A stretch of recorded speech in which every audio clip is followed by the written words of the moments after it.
Mulberry మొక్క చూడండి ఎంత బాగా కాయలు వస్తున్నాయో. షార్ట్లో చూపిద్దామని ఇప్పుడు ఇదండి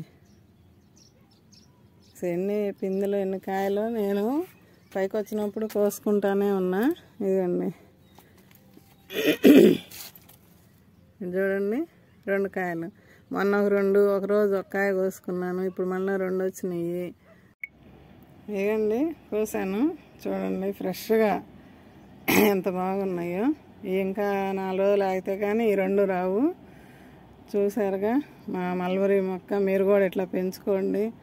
వీడియో నచ్చితే ఒక లైక్ చేసి షేర్ చేయండి, సబ్స్క్రైబ్ చేసుకోండి. ఓకే అండి. ఇలాంటి మంచి మంచి విషయాల కోసం మన ఛానల్ని చూడండి. చాలా విషయాలు తెలుస్తాయి మీకు. చాలా టేస్ట్గా ఉంటుందండి. ఇదండి చూడండి.